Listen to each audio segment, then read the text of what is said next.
Barely Emerging is recorded on the lands of the Kaurna people. We at Haunted Cow Collective acknowledge the Kaurna people and all other Aboriginal and Torres Strait Islander peoples as the sovereign custodians of this country, and we pay our respects to elders past and present. This always was and always will be Aboriginal land.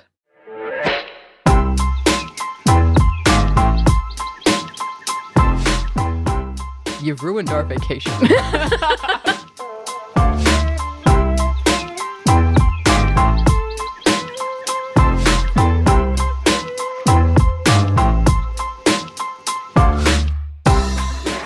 Love your footsteps, love.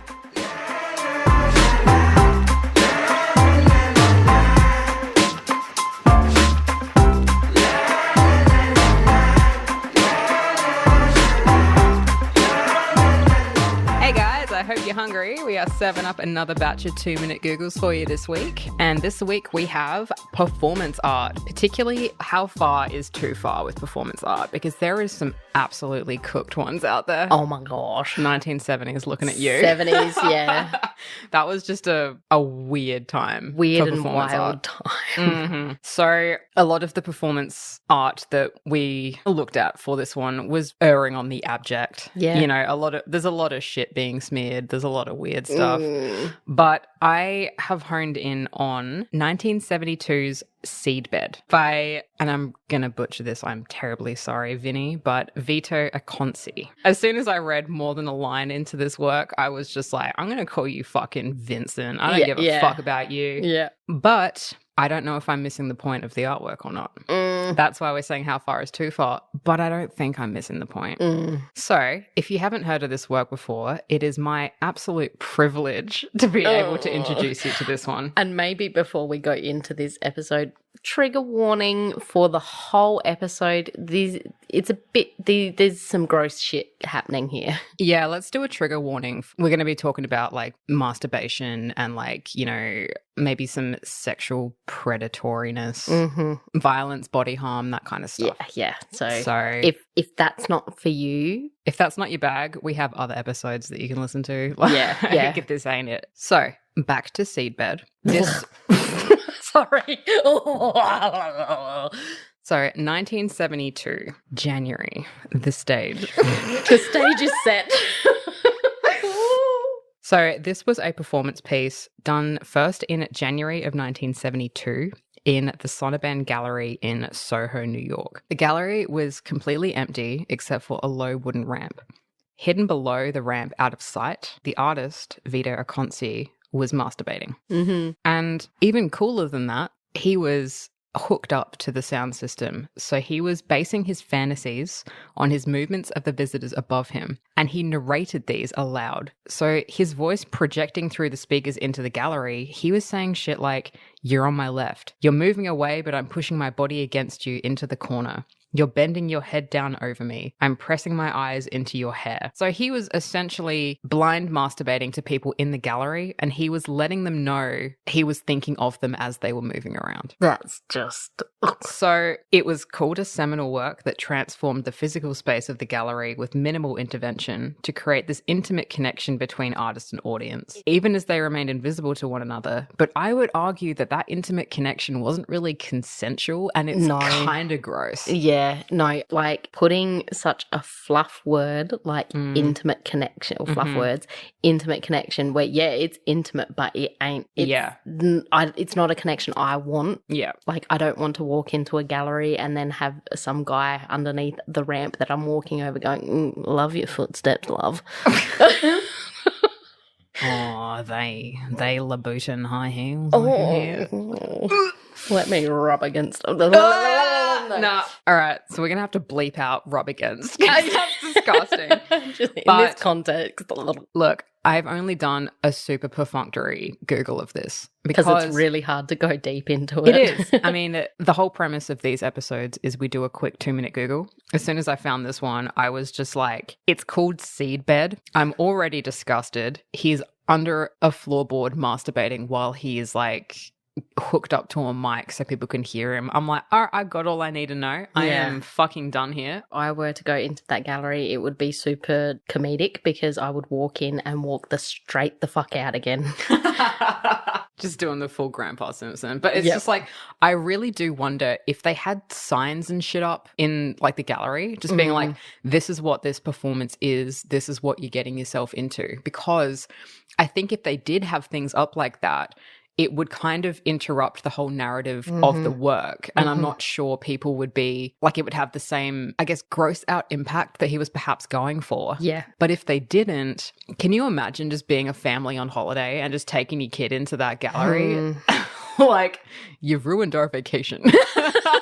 You know, like, what the fuck? Like, yeah, that is just an absolutely insane piece of work. It's an insane premise to me. And I don't even know if I have anything more to say on this aside from the fact that, like, what do we think? Too far? Too far. I am in the camp of too far. I want to be as far away from that piece of work as possible. My thing is, though, that there are other pieces of abject performance art out there where the person who is masturbating is also covered in shit and they're right in front of you. This guy has the quote-unquote decency to at least be under a floor. I don't know if that makes it weirder or not. You know, it's just like you're not being subjected to the visuals of this guy, but not seeing him and him not seeing you, but being able to hear it is arguably worse to me. And like, obviously I can see what is, like, it's the voyeurism of it. Like there's all sorts of things that you can talk about with this work, but I don't know if I want to. Like I think the premise of it really is it's like a reverse peep show. Yeah. You know, it's like those old fucking, probably in the 70s, the time was absolutely unhinged. But where, you know, there would be a room of people just, I don't know, whipping each other. Fucking, it was the 70s. Probably, I don't know, doing coke. They'd be exploring some shit. Yeah, they'd be doing some stuff. But it was in like a centralized, almost like panopticon kind of room. Yeah. And then off to the side, it was like people could look through them and then they would be, you know, like masturbating to it. Yeah. But the people in the room are kind of just focusing on themselves. They don't know what's going on. They don't know if anyone is looking at them or not. Whereas with this one, it's just like you are very aware of someone masturbating to you. But you don't know what they look like. He doesn't know what you look like. It's kind of just this weird... You've activated my trap card. Yeah, it's... I don't even fucking know. I just know that when you look up performance art too far ? This is one of the top ones that come up. Yeah, this is the one that goes too far, I think. Like, I'm not open to this. No, sorry. Like, I just can't even go into it and go like, I want to be sexually assaulted today. I'm going to go to the art gallery. But that's the thing, though, because I think there is that line about, is it sexual assault? Because he's out of sight, you're just listening, but it's also like a weirdly violating thing to hear. Say if you went to like a public bathroom in like a mall or something, if you hear someone taking like a violent shit next to you, that's hilarious. If you heard someone masturbating in the stall next to you, you'd be disgusted. Yeah. You'd be like, what the like, this is a Wendy's. Like, what the fuck are you doing? You know? I don't know. For me, it's the fact that he's roping the audience into it. Yeah. You know, where he's just being like, you're on my left. Like, you'd know if you were on the left-hand side of the room or not. Yeah. You know, and it's just like, ugh. Yeah. Yeah. I'm in the camp of too far. You're in the too far camp, all right. I'm in the two car camp. I was in the two car camp. You're in the two car camp. I'm not surprised because, yeah, it's disgusting, but I'm also surprised because I know that you like abject work. I love abject work. Like, I am definitely... So I think this is cool to see that this is your line. That's someone masturbating under me is a line, I mean, someone masturbating under you, sure, but broadcasting it so you can hear it, that's weird. That's filthy. Yeah. It's the fantasies. It's so much worse because it's like, say if it was like a sound work and it was just like, you know, someone just saying vague things of, you know, like, you're looking at the portrait on the wall, blah, blah, blah, you know, but it's just like when it's a direct response to your movements and you know that they're live in the room and it's you they're talking about. That it makes my skin fucking crawl. Yes. And I don't know if that makes it a good artwork or not. Because it invokes such a visceral reaction. It does. It really does. And I guess that's what he was going for, but I fucking hate to give him credit. I really do. Yeah. You know? Like, and that's where I do come up against myself in what I've said before to other people is like, art wants a reaction. It does, yeah. Well, some art wants a reaction. Some of it the different types of reaction can be extreme or they can be subtle. Yeah, extreme or subtle if it's a good piece of art. Yeah, and medium is just like then there's just nothing and it's just like in your doctor's waiting room or something. Yeah. It's the stuff that you find in Cheapest Chips. But yeah, going back to the fact that I love abject art, this one is too far abject for my taste. For your taste, I think that's the key. I think that's the key. Yeah. Because, my legal team has advised me to say that art is in fact subjective. Yes. So I just think... Yeah, for this one, just reading the transcript of it made me want to throw my laptop into the ocean. Yeah. So yeah, and just never see that again. I suppose that makes it a good work of art, but it doesn't feel good. No, that's definitely the line. It doesn't feel good. Yeah. I'm like, it's good that it invoked a reaction, but at what cost? Yeah. Yeah. At what cost?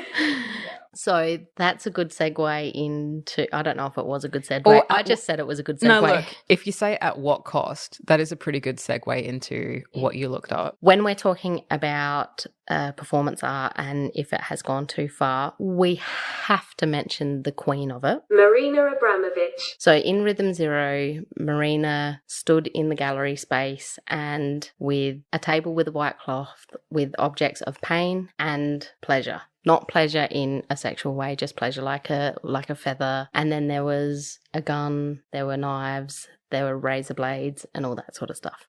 So she started off and she said, I am an object. And when she said that, she stopped. She didn't look at them. She stayed as still as possible and she didn't have any reaction to the things that the audience was doing to her. Showing how once power is turned over to someone, what the implications of that is. For the whole time, she wasn't looking at them. She wasn't reacting to them. Once the gallerist had come in and said, the exhibition is over, the performance is over, Marina looked at everyone. And in this moment, she took her power back and everyone scrambled out. They were afraid of her because of what they had done to her. The gallery had a lot of calls after the fact of the people who attended the performance apologising about what they had done, and they didn't know what had come over them. So in that respect, she had kind of uncovered this idea of when someone hasn't given you their boundaries, what people take within that power. What I know about Rhythm Zero was that it took place 3 years after the Stanford Prison Experiment.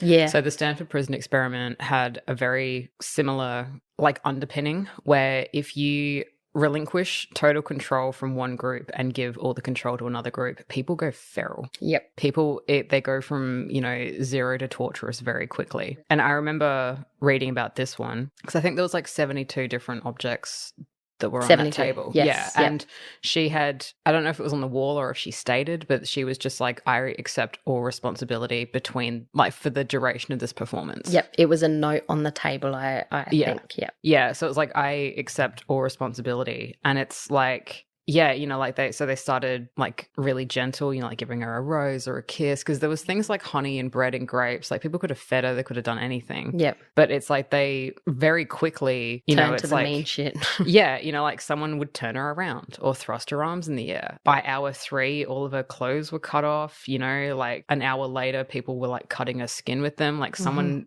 cut her neck to suck her blood. Yes. Yep. And it was she, she was just that committed to the piece that she wouldn't have resisted anything. Similar kind of thing with the Stanford Prison Experiment. The people that, were in that, after the fact, when it was shut down, they're I don't know what the fuck came over me. And it's your animalistic instinct did. Yeah. Yeah. Your primal rage did. Yeah. And so with the question of did this go too far, I think the audience did. Yeah.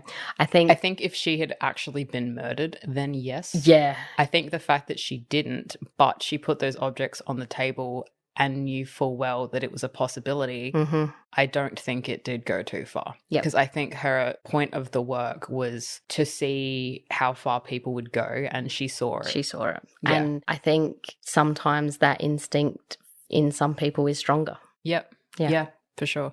For some people, it's way closer to the surface. Yeah. It's why some people, if they hit a deer on the side of the road, have no problem finishing the job, and other people would cry and shit themselves, you know? It's like, some people just have more of that in them for whatever reason, you know? So I think with this work, I don't, like, if I'm honest, I don't quite get why people have such strong reactions to it. And I think it is because I wasn't in the room. So when you're reading back, it's just like, someone held a gun to her head. I'm like, well, she had a gun on the table, you know? And it's just like, she didn't die, did she? You know? But like, did you die? Yeah, it's like, okay, so her throat was cut. Someone drank her blood. Like, the same rose that someone offered her in the beginning, like, they used the thorns and pushed them into her belly and stuff like that. And it's just like... It's all gruesome shit. It really is. Like, I can understand how, like, if you are someone that just doesn't care about the concept of it or the outcome of it, that you kind of go, that's too much for me and I don't want any part of it. I can see where people draw that line, because I drew the line with the Seedbed. Yeah, that is fair, actually. I think the fact that I don't think that this work is one that went too far speaks more to me than it does the work. Yep. You know? Yep. It's like... Because I also don't think it went too far as well. I think the outcome of it is absolutely intriguing and fascinating. And I think the person who Marina is also... She definitely did say that after the fact she was traumatized by it, but more for the fact that, like, the trust in the audience... She could no longer. Yeah. I think, you know, it's hard because I'm really hot and cold on Abramovic. Yeah, same. You know, it's like some of her work I'm like, okay, you know, but the one that does kind of have a strong reaction from me, and it's kind of a weird one to get a strong reaction to, but it's one that I think, I can't fucking remember what her husband's name was, but it was like her and her husband, Ulay. It was when they stood... like naked in the doorway of the gallery, and if you wanted to get into the gallery you had to brush past them. I'm like, that to me, I'm like, nah, that's weird and gross. Yeah. Funny you say that, Francis, but there was a retrospect of that work in 2010 where other artists were the ones to stand in the doorway, and this was at Artist is Present. So is that the MoMA? Yep. Yeah. So Marina was in another section of the gallery doing Artist is Present, where she sat at a table and stared, like she would invite people to hold space with her practically. Yeah. That one was less about like the intensity that she had in her 70s practice, and this one was more about that longevity of sitting at a table and just being present. But in another part of the gallery there were other artists who did the retrospect of where they stand in the doorway. But few of the artists, but one of them especially, he's actually suing MoMA for not preventing people sexually harassing him and abusing him, which is fair in Very a way. fair. Which it is fair, but I can't believe I'm saying but to someone's, you know, sexual assault allegation right now. But the original artwork, you know, they were like, Abramovic and Ulay were like, you can't get past us without touching us pretty much. And it's like, there's one thing to kind of like awkwardly scooch past someone, and there's another to just full on like cop a feel or whatever the person and that did. is what happened. Yeah. But I guess I would naturally assume that if you were going to take that on as artist, that they would have had some kind of like wave of responsibility that Marina did for like Rhythm Zero. I guess that they didn't, and then someone just fully copped a feel. Like, absolutely fair that they, you know, are now suing them because fucking what the fuck. So in the situation, the MoMA, once it had happened, they acted, but they did nothing to say to people, brush past the artists but don't sexually assault the artists. Which is, I guess, good on MoMA for thinking the best of people, that they wouldn't have to be like, please don't sexually assault the artist. But also you didn't protect the artist, and that was the contention about it. But also, you know, if in a retrospective of, Abramovic, where you get things like Rhythm Zero, where it was just like the most famous things written about that was that she waived all responsibility and people just have at her. So I suppose in a retrospective of that, where you get people with like stand-ins, people that were maybe reading those things and being like, oh, fuck, man, I wish I got to stick thorns in Marina Abramovic. Maybe they were like, now's my time to shine. Yeah, look. People are weird, man. Yeah, it's really hard because as the artist going into that, you should know the history of what this artwork is. And just because they were in 2010 at that point, doesn't mean people have gotten any fucking better. No, that is very true. But obviously there's no contract or anything to say that if I am sexually assaulted, then I will not blame Marina or MoMA or whatever, because the court is taking on the allegation. So it's not finished yet. We don't know the outcome of what that's going to say. But, there is that aspect of not just for the audience has this gone too far, but for the people participating, has it gone too far? Like for Marina, has it gone too far? Yeah. She would say no because she is completely and utterly in it for the reaction of people and for her art practice. For this other artist, he said it was too far. Yeah, I think I'm kind of in the camp of the choice is what makes it too far for me. Like Seedbed, people, again, it's really hard with that one because you don't know how much choice people had to go into the gallery and if they knew what was happening, blah, blah, blah. And 70s, you can kind of think that maybe there was no consent.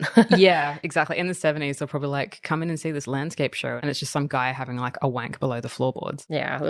But, if you didn't know that, it's like going in, hearing what he's doing and hearing him relate it to you, it feels very violating. It's the same with, we really should look up what doorway work is called. But with like Rhythm Zero, you have the choice as an audience member to participate in that or not. Marina as the artist has chosen to participate in that, in the fact that she has like staged it and waived responsibility for what happens to her. Yes. You as an audience member can decide to, feed her a grape or fucking shoot her in the face. If there's two naked artists flanking the doorway of an entrance and you have no choice if you want to go inside but to brush past, like their fucking dicks and boobies.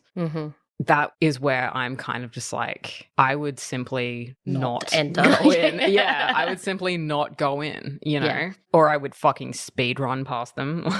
Yeah, I think the work itself, standing in the doorway naked and people brushing past, I think it's a really cool concept of like that, the pushing past boundaries of people and all that sort of stuff. Yeah. I don't think it's okay that he got sexually assaulted. No, dude, absolutely not. If that's one thing that you take away from this episode, we do not condone that shit. No.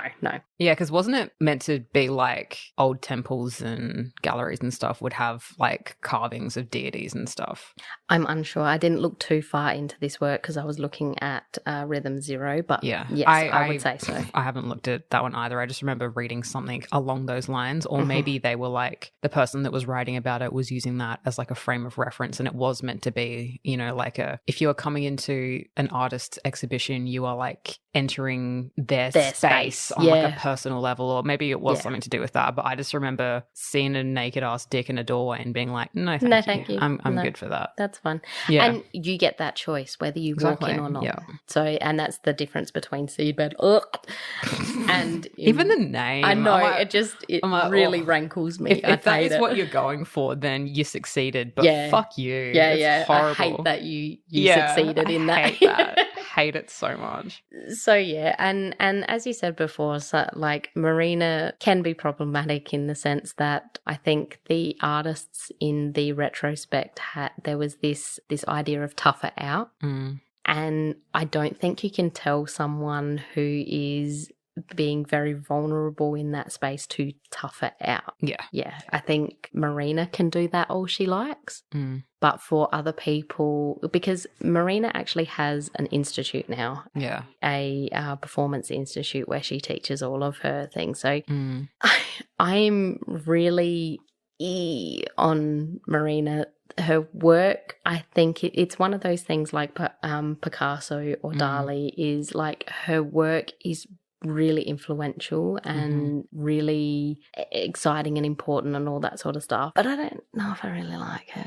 Yeah. See, I'm in that camp too. I'm of the, like, her work was obviously influential. There are more performance artists than her out there. Mm-hmm. And I think particularly, you know, like the 2015, the artist is present work, I just think it spawned a lot of very shallow copycat kind of artworks that are just, you know, like if Marina's work, like the artist is present, you know, like just kind of sitting there and being, and people were coming in and sitting across from her and like bursting into tears and having all these weird visceral reactions. Mm-hmm. But she had like a history of other, you know, very vulnerable performance works behind her with which to invoke those reactions. Yeah. And, you know, like Rhythm Zero, she wasn't talking about like her own resilience. She was speaking more to the nature of the audience in that sense. But I think a lot of like other copycat artists that have maybe looked at her on more of like a base level or have not taken those things from her have just created very like self-indulgent, you know, like sitting in a gallery space or like writhing around on a canvas and being all like, you know, body work and stuff. And you're just like, shut the fuck up. Nice. Yeah. I think that there were pictures of her teaching her disciples. It feels very, you know, those getaway camps where people cults. Yeah.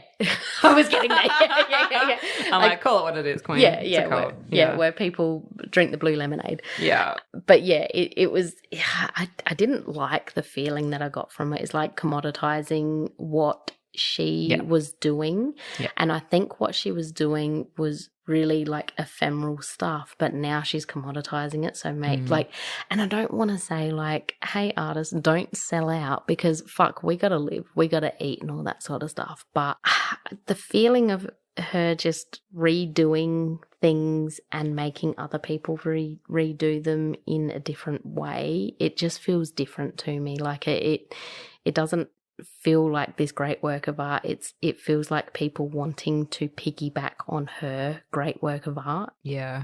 It's like it's a hard one, because when, you know, artists become teachers in that way, when you look at, you know, like in like dramatic arts, like acting, you know, you got like Stanislavski, who was like a super renowned like character actor, and then taught like his method for getting into that. And I think there's like 7 levels of that, and it's asking yourself like, who am I, where am I, blah blah blah. But that's getting into like a character. If you are trying to do this kind of like introspective, looking at the audience kind of like artwork, it's not really something that you can kind of just teach over a weekend. Yeah, and it's not something that you just repeat the actions of said artwork. Exactly. Yeah. It's, you know, it's more of a, okay, how do you make your own concept around performance art?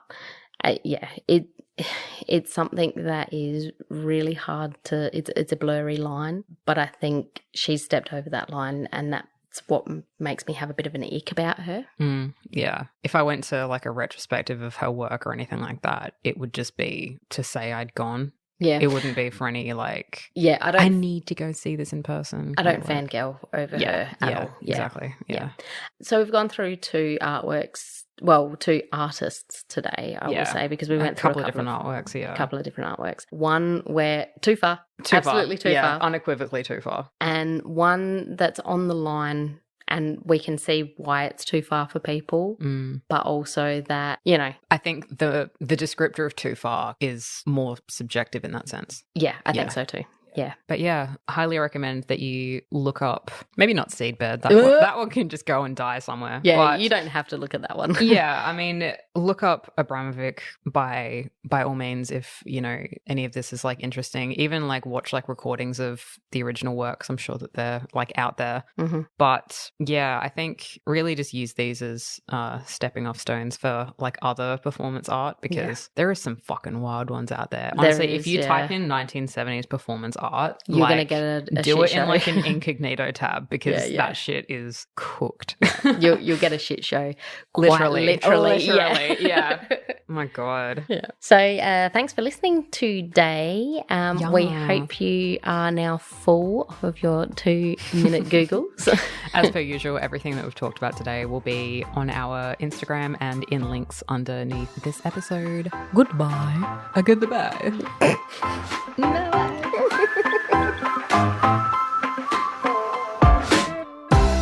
Marina Abramovic. Marina Abramovic. Ah, fuck, I said it wrong again. Abramovic. Abramovic. There's no M in it. Abramovic. We have to look at Marina Abramovic.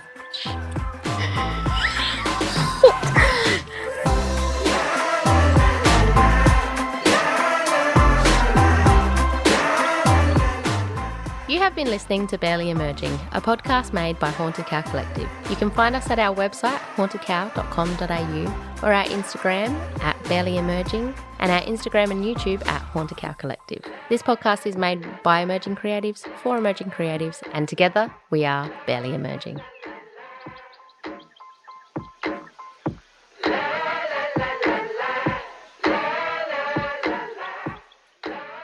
Marina Abramovic.